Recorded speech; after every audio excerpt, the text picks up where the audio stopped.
Au Togo, une réflexion sur la gouvernance du pays à travers un texte structuré et intelligemment rédigé a valu pour son auteur plusieurs mois d'incarcération à la prison civile de Lomé. Au même moment, des actes attentatoires à la pudeur et d'outrage public à la pudeur, posés par des pseudo-artistes dans un concert tenu ce samedi 4 avril 2026 sur la pelouse du stade Omnisport de Lomé, avec le soutien des grandes figures de la minorité au pouvoir, ne suscite aucune réaction du gouvernement de Faure Gnassingbé. Ce contraste démontre parfaitement le projet politique du régime RPT-UNIR. Dans le monde entier, le week-end dernier symbolisait un moment de recueillement spirituel et de repos. Les Togolais, en majorité chrétiens ou musulmans, qui viennent de sortir d'une période de jeûne et carême, n'ont cependant pas eu droit à ce recueillement.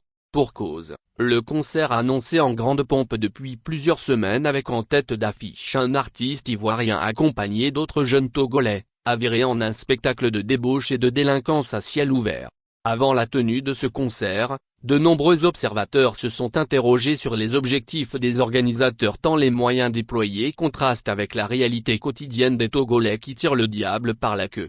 De grandes caravanes à travers les rues inondées de Lomé et plusieurs acteurs culturels internationaux associés aux publicités constituent des éléments qui faisaient croître les interrogations. Était-ce uniquement pour promouvoir un artiste étranger que ces moyens sont mis en œuvre? Ce n'est plus un secret pour personne que lorsque de tels moyens sont déployés pour des événements au Togo, la minorité au pouvoir n'est pas loin car elle seule s'accapare des richesses du pays. C'est également un canal bien trouvé pour blanchir des capitaux. Ainsi, c'est sans surprise que le service public a été mis à disposition de ce concert. La télévision nationale a même réalisé un reportage au journal télévisé pour ce concert comme un événement extraordinaire. Et pour montrer son soutien indéfectible à un événement qui n'apporte aucunement une valeur ajoutée à la culture togolaise, et encore moins à l'éveil d'une jeunesse consciente, Faure Gnassingbé a dépêché 2 de ses ministres pour y être présents.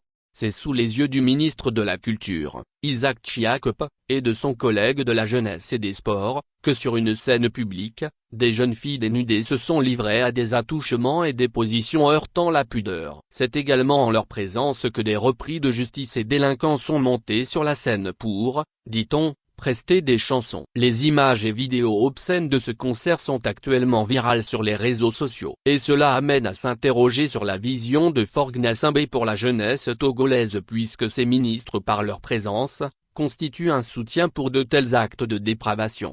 Cette analyse est confortée par le silence et l'inaction des autorités togolaises face à ces déviances sociales, alors que les mêmes autorités font montre d'une célérité étonnante pour qualifier de simple dénonciation intellectuelle en infraction et jeter les auteurs en prison. On ne peut finir de compter tous ces jeunes avec des profils divers, étudiants, juristes, sages-femmes, médecins, enseignants, etc., à avoir été torturés et mis en détention pour une phrase, un texte ou une vidéo demandant une meilleure gouvernance. Dans les prisons du Togo et les autres lieux secrets de torture, il y a plus de jeunes intellectuels que de véritables délinquants. Il faut donc croire que la 5e République de Faure Gnassingbé est celle dans laquelle les jeunes filles peuvent être instrumentalisées comme objets sexuels pendant que l'argent du contribuable est utilisé pour rémunérer grassement une ministre des Solidarités, du genre, de la famille et de la protection de l'enfance.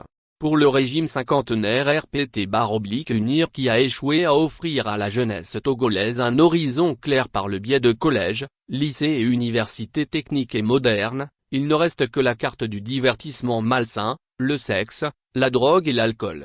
Pendant que les étudiants ne bénéficient plus d'aide sociale, le régime RPT-UNIR choisit d'investir dans une initiative d'obscénité indescriptible.